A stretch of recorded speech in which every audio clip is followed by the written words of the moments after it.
What's up, Nerdyverse? I'm Daddy Louie, and in this video, we're taking a look at a game called Rolling Plunder. So stick around.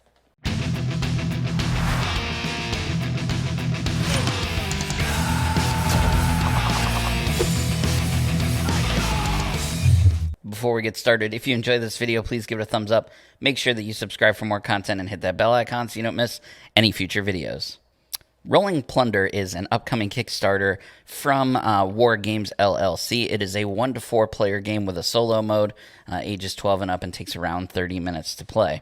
The objective of Rolling Plunder is to upgrade your flagship in order to then gain enough victory points to seal the win. You're going to do that by hunting and capturing enemy ships. You're going to be recruiting new crew members in order to do your dirty work and have unique skills that you can use. And also by gaining and or purchasing and playing plunder cards in order to give you the upper hand in the game. But is it good? Well, if you join me on the table, let's check it out. All right, before we deep dive into this too much, I just want to note that this is a prototype copy or a pre-production copy, so everything that you see here is subject to change. I didn't get a box or anything with it, so I can't show you the box art. But these are the components that you need in order to play the game. So as you can see, there's 3 main different types of cards for the game. You have ship cards. These are the cards that you are going to be hunting down and taking on in combat to try and capture and score you victory points. Just taking a quick look at those cards here. You can see here this is just a normal enemy ship. It has 1 sail. That means it gets to roll once when capturing. It doesn't get to roll at all in combat. And it provides you with 1 crew member, and it's worth 1 victory point. There are other things in the deck, such as blue-backed cards. These are like the harder enemies to fight, so you want to try and avoid them. They're like the royal guards, if you will. And then there are also treasure maps and things like that in here as well, hidden maps for you to do. Then you have your crew cards. So once you have captured ships, you can take on recruiting new crew members. So you are allowed to have 1 unique crew member. That's the greened background colored characters here. And then you can have as many of the non-green unique characters as your ship will hold. And we'll talk about that a little bit more later. And then you have the plunder cards. These act kind of as your hand, and these are cards that do different things based on whatever the text is, and you play them when they say you play them, basically. And they kind of alter the way that the game plays. So, for example, here, this gunnery training, you would play this before an attack. We'll talk about attacks a little bit later.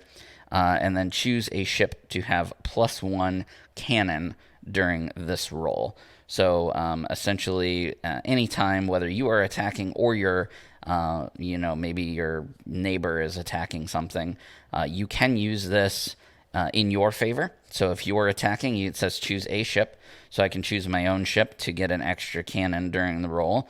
Or if your opponent is facing down an enemy ship and you want the enemy ship to get an extra cannon to try and take out your opponent, you can play that then as well. So these do different things, and that's kind of what their purpose are. So those are the main ship cards there. Then you have 2 different types of dice. They're the same. I shouldn't say different. So there's 6 dice, just 2 different colors. They're exactly the same as far as their die faces go, and we'll talk about those more a little later as well. And then you have your doubloons. They're in 1s and in 5s. These are the currency that you will use in order to purchase more plunder cards. And then you have your ship, your flagship. So everybody starts with the schooner here, and it's, it says here it's a level 1 ship. You need 4 victory points to upgrade it, so you'll be capturing ships and playing them. When you capture them, you'll play them face up next to you to show, how much, to show how many victory points they're worth. For example, here, this is worth 0, so I can't use this to upgrade my ship. But once I hit 4 victory points, I would then flip this over, and I would have a level 2 ship, at which point I would need 6 victory points. And then a level 3 ship, I need 8 victory points, and then I have, as you can see, won the game. So that's kind of the objective of the game there, is to upgrade your ship 3 times, and then on the third upgrade, once you get past the third upgrade, you have sealed yourself a victory. So I'm going to go ahead and set up for a 2-player game, and I'm going to show you guys how it plays. All right, so here we have set up for a 2-player game. You keep the decks of cards shuffled and close by. Each player is dealt out a sailor card, a level 1 sailor card, and they are also given their starting ships and 2 plunder cards from the plunder deck. Then, like I said, everything is shuffled and placed here, and you place the dice and the doubloons close by. So the game is played in turns, and each turn has 4 steps that they take. So on your turn, you are going to hunt ships, recruit crew, do the plunder phase, and then if you can and or want to, upgrade your ship. So let's first talk about the hunt ships phase.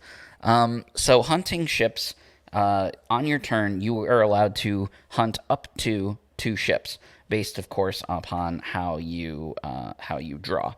If you defeat a ship and earn it as a victory, then you are allowed to recruit crew members. However, if you don't, you have to skip the crew recruitment step. So because you can choose to hunt 2 ships, let's say you successfully beat the first ship, and then you decide you don't want to recruit, you want to try and hunt again, and for whatever reason you don't draw right or you don't win the victory, you skip the crew step altogether. So it's kind of a push your luck mechanic. You're always going to want to try and take crew members whenever you can. So in that first phase, hunt ships, the very first thing that you do is flip a ship card over. So I'm going to go ahead and do that, and I got the fishing boat. Okay, so the fishing boat has some information here, which we talked about, and my ship has some information that we need to talk about. So over here on the left-hand side, the sail icon with the number 2, you can see the 2 here, that's how many times I can roll my dice when chasing down a ship. So I'm going to try and chase down this fishing boat. The cannons is how many times I can roll the dice when actually attacking. So first you have to catch the ship by chasing it down, and then once you have to attack it using your cannon roll. Then down here it tells you how many crew members you can have max and what level they can be. So I can have max of 2 crew members, and they can only be level 1. I only have 1 at the moment. So the fishing boat has the same information. It doesn't have any cannons, so it's not going to roll any dice during the attacking part. But the chasing part, it does have 1 sail, and it's going to give me or allow me to try and recruit 1 person to my crew. And it's worth 1 victory point. So let's show you how chasing and attacking works. So chasing, I'm going to take my 3 dice here. You can use the blue or the black. And I'm going to roll. I want to try and land on the sail icon, okay, which is that one right there. And on this dice, there are 2 faces with sails. So, you got a 2 in 6 chance of when a 1/3 chance of scoring those flags. So, or the sails. So I got 2 sails and a cannon. So because I'm allowed to roll twice, I would put my sails aside, and I can now re-roll this die to try and get another sail, which I happen to get. So I have 3 sails. The fishing boat here can only roll once, so whatever he gets, he's stuck with. And he got 2. On a tie, if it's a normal ship like this, then the player would win the tie. If it's a royal ship, one of those blue ships I was showing you, then they win the tie because they're technically chasing you. So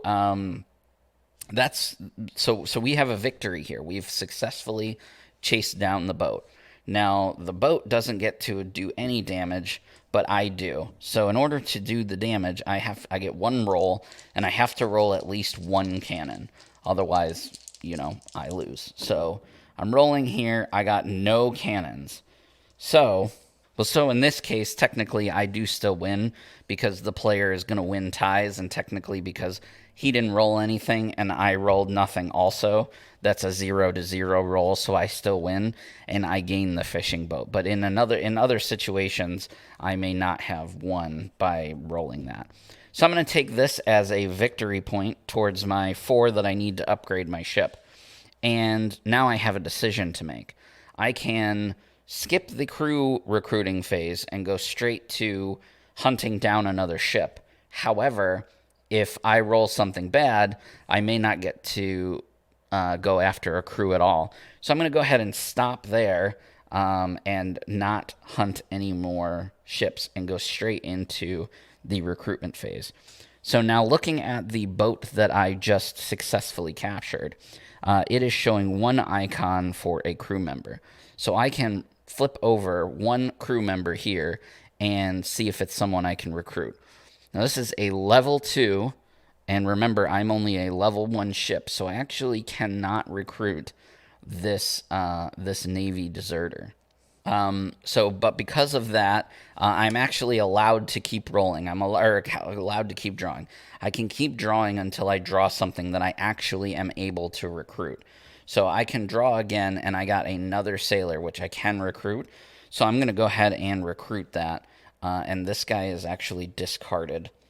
And if I would have captured a ship that, let's say, for example, had 2 crew members on it. Some of them have upwards of like 4. Like this guy, this transport has 4. You would draw the top, let's say I got that one. I would draw the top 4. 1, 2, 3, 4. And I would take the ones that I want up to my maximum. And I've got to discard stuff. So here as an example, I've got 2 level 1s that I can take. But I've already got 2 in my ship. So I would need to discard. I don't need another sailor because I have 2. So if I wanted this escaped convict, which says discard during your turn to steal 3 doubloons from another player, that seems kind of good. So I'm going to go ahead and discard the sailor to take the escaped convict. And that's how recruiting works. You're going to be recruiting and discarding crew members constantly throughout the game. So don't get too attached to certain crew members. Once you are past the recruit phase, whether it be because you already picked or you had to skip it because you drew something bad in the ship phase, you move on to the plunder phase. So in the plunder phase, there's actually 2 steps to that. There's spending doubloons and earning doubloons. So we don't have any doubloons to spend off the bat. So we would skip the spending and we would go into earning. And you earn doubloons based on what your crew members have as far as doubloon icons. So you can see here this sailor has 2 doubloons. My escaped convict has none, so I would earn 2 doubloons and I would move on to the next phase. However, I'm going to pretend like I already had doubloons just to explain to you what you do during the spend doubloons phase. And what you do is you spend 3 doubloons each to buy plunder cards. So you do not, there's not a maximum hand size. Remember, you start with 2. I've got 2 plunder cards in my hand. So if I had 3 doubloons here during the plunder phase, I could spend those 3 to draw another plunder card. You can also buy a crew member for 6 doubloons. So again, if something happened and you had to skip the crew phase, and you still wanted to get a crew and you had a lot of doubloons, you could spend doubloons to buy more crew members. So let's take a quick look at what plunder cards do. So each plunder card is different and they do different things based on what they say. So let's look at this one here. Improved sales. It says play before any chase. Remember, chase is the first roll that you do against ships that you're trying to capture. roll, choose one ship to automatically win that chase. So again, I can play this on my turn in order to automatically win a chase without having to roll, or I can play it on my opponent's turn to make it so that the ship that they're trying to chase automatically wins that chase. This next card here, Press Gang, play on your turn, crew capacity +1 until the next ship upgrade. So the level cap still applies, but you can increase your crew. So like, let's say, for example, when I did draw those 4 earlier, I wanted to have two sailors and the escaped convict. I could have played Press Gang, and I would have just left it here next to my ship to let everybody know that I was at a maximum of 3 up until, I upgrade my ship again. So that's kind of how plunder cards work. There's tons of different ones and things that you can do, both to help yourself and kind of screw over your opponent, which is a lot of fun to do. And that's basically how the plunder phase works. You're going to spend doubloons to buy more plunder cards or to recruit more crew members if you need them, and then you'll earn doubloons based on the doubloon symbols on the crew members that you already have on your ship. Okay. With all that said, the final phase of your turn is the upgrade phase. And that's, again, it's optional, and it's only if you have enough victory points to upgrade. So when you do finally have, let's grab some cards here, another fishing boat and a merchant. So let's say I have 2 fishing boats and a merchant. I could then discard these 4 victory points in order to upgrade my ship to the next level. So now I would have a level 2 ship. It gives me a max of 3 crew members. I get to roll twice for the cannon phase and 3 times for the chase phase.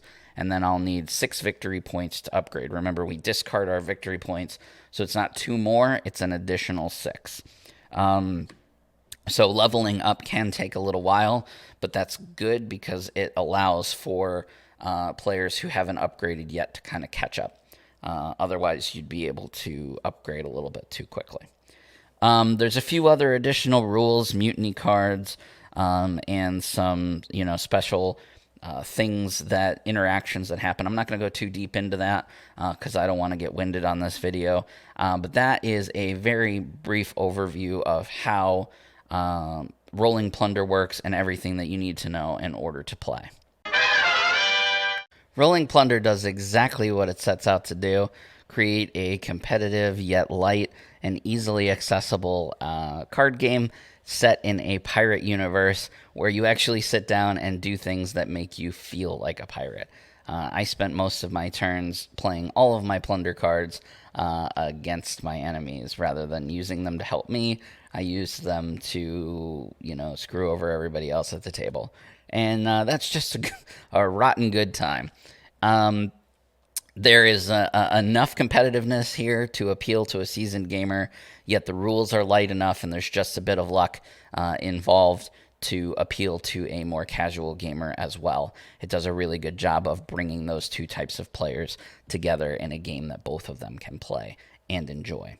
Kickstarter stretch goals include a metal doubloon coin to indicate first player, which they're hoping to get, as well as a few other things based on funding. So I'll leave links to everything in the description below. Make sure that you guys go and check it out. What do you guys think of rolling plunder? Let me know down in the comments section below. If you want to see more from the Circle of Nerds, we have all of the social media: Facebook, Twitter, Instagram, and TikTok, all at Circle of Nerds. We have a big project coming up that we hope to be launching very, very soon, also on our YouTube channel and anywhere that you enjoy listening to podcasts, so stay tuned for that. And for an extra bit of exclusive content, make sure that you check out our Patreon at patreon.com/Circle of Nerds. Anyway, guys, that's all from me. I'll see you in the next video.